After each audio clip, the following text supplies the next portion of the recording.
Everyone, it's Kiki. Thanks for hanging out with me today. As you can see, we're in my kitchen. I'm just testing to see which backgrounds are better, and I like the lighting that's coming through the window. I'm sitting on a little stool so that way I'm not like, oh, this high up above you guys. So that way it's more eye level and we can converse. So I do have an update about my sleep. The last few days I had been getting poor quality sleep. And the reason I was getting poor quality sleep was because when I would go to bed, I would feel my nerves activating. I believe it's called neuropathy, and I had to wake up. So during the night, I would feel it activating. It would be such an uncomfortable feeling. It would just be like shooting pain down my arms. I could feel it at the end of my fingers, almost um, down my leg. And I had to wake up. Well, I didn't have to wake up. My body woke me up, and did nerve flossing, and the nerve flossing did help reduce the sensations a bit. So last night, what I did before bed was I drank this tea, and it's called Restful Sleep by Yogi. And the reason I chose this tea is because I started reading about some herbs. I started reading about herbalism, and there are some herbs that help to calm the central nervous system, that reset the HPA axis, and get you to feel calmer before bed. So this tea has, well, and each tea bag has chamomile, spearmint, licorice, lemongrass, skullcap lavender, peppermint, valerian, and passion flower. So I looked up in there was a word for it, I can't remember. Maybe they're called like monographs, uh, herbal monographs for things, for herbs that are calming. And chamomile was definitely one of them. Licorice, skullcap, and lavender, valerian, those I remember they were like higher up on the list of them helping to calm you down. So when I saw this tea yesterday when I went to the grocery store, I thought, you know what, let's give this a try. What's the worst that can happen? I'm already not sleeping. So, I mean, if it helps me sleep a little deeper, then great. If not, it's not going to make me awake. So I gave it a try, and I'll pull up my Fitbit score. I slept 8 hours. So I had total rest of 8 hours. I think I was in bed. Yeah, I was in bed from 11 to 8:30. I'm trying to reset my clock back where I was waking up at 6 to 7. Even though I was in bed by 9:30, I didn't fall asleep till 11. So I was awake for a little bit. And let me just show you the stats. So as you can see, the top line is awake, the middle is REM, second one from the bottom is light, and the bottom is deep. So I was awake a lot. And I'm usually awake at night for no more than an hour, so this is a little bit more than normal. And I can totally see why I was awake. It was because of the neuropathy.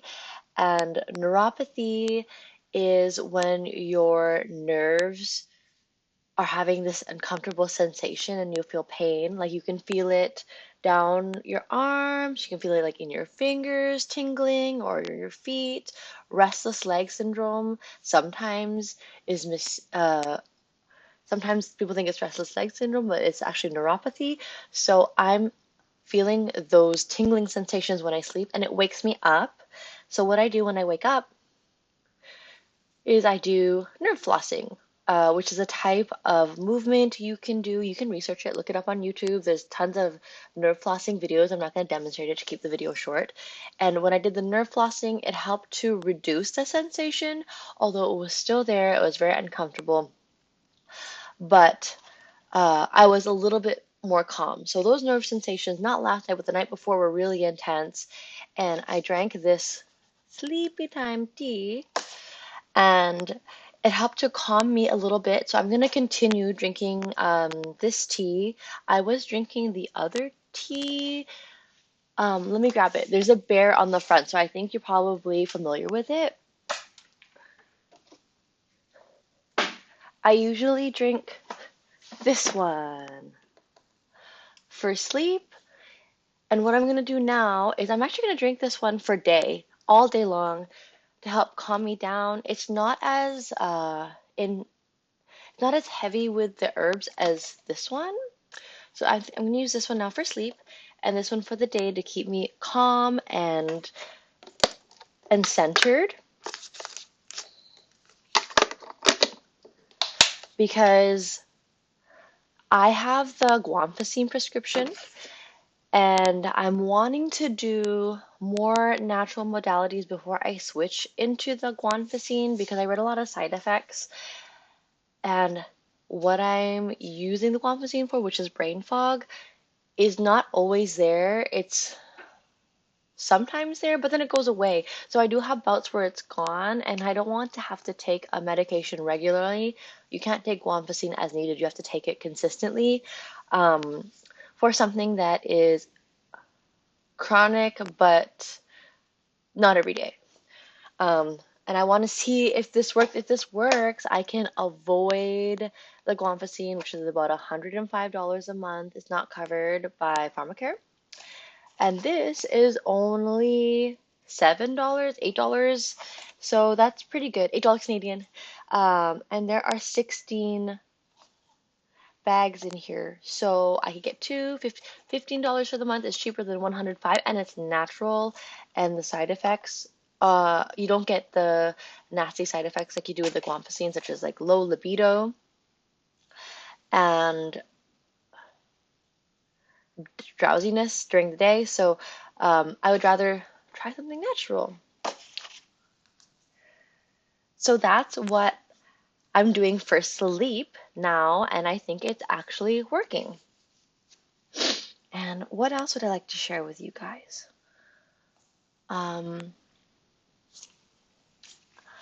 think that's it. I'm feeling good, okay, and I wanted to capture that on video, and I feel like I am slowly healing and addressing this long COVID, and the way that I know that I am getting better is that my sex drive comes back. Um, when your body is in survival or attack mode, I guess is what I like to call it. You know, my body's in attack and repair and not in thrive mode. When your body is in the other mode, I don't think it wants to have sex. The reason to have sex is to procreate, is when you have lots of resources and when you're feeling safe and you feel like you have the capacity to do so. But when you are sick and when your body is repairing, it doesn't feel horny, okay? And I think that is because the consequences of this activity is you then are pregnant.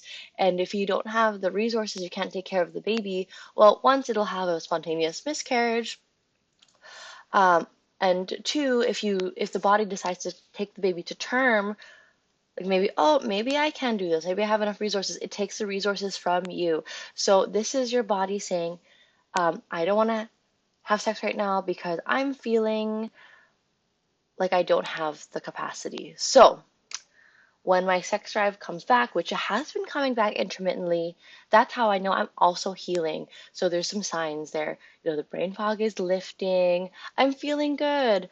Like really feeling happy like I usually am. That is where my baseline mood is. I'm wanting to have sex, and I'm also feeling um, not heavy in my body. So that's how I know I'm healing. Because when I'm not healed, I actually can feel the difference. I feel as if my body is literally a vessel or a ship. Like I don't feel like, okay, I'm gonna get spiritual here. So I know my body and I are separate beings, and that how do I explain this? When I'm feeling well, we're super integrated together. We're like one unit, okay? Like my muscles are activated. There's a mind to muscle connection is really good. I'm able to do a lot of sports and activities and, for example, things like running, like it feels like we're flying. But then when I'm sick, my body and I, her and I, we are not integrated because there's no mind to body connection. There's no consciousness to body connection because she is busy just healing. And I can tell the difference when we are integrated and not. So, to summarize this really long circle sentence, uh, when I am feeling integrated and thriving, that's when I know I'm healing. When I'm feeling separate from my body, and uh, that's how I know long COVID is coming back. Anyways, thank you for joining me today and hanging out. I'm feeling good. I'm not going to run today. My HRV is not high enough. It is high, but it's not as high as it should be before I start running. So hopefully soon I can do the couch to 10K. I'm on week 2 and I'm halfway through the week, so I'm feeling very excited about it and I can't wait to start, but I'm going to give my body an extra day to heal so I'm not like kicking it when it's down, which is really bad. And hopefully soon I will have the energy to do the try on for you guys because I received all my clothes from ThreadUp and I'm so proud of myself. I feel very smart that I was able to come up with a list of looks that I wanted for fall and buy everything secondhand. And the reason why I'm happy about secondhand is because there's just so much out there. One, it's cost effective. Two, it's already been made. It would have been thrown into the garbage, but instead you're like taking it from someone else and they're still really good. All of them are all excellent condition. And yeah, that is just one of the principles in life is try to buy secondhand to not put any more strain on the environment. Let me just show you one of the looks or one of the inspo pics that I took. I found this off Pinterest. It's mostly black, miniskirts, tights, different types of sweater tops. And then that's the skirt section. And let me pull up the pant section. So high-waisted pants, different sweaters, and different shoes.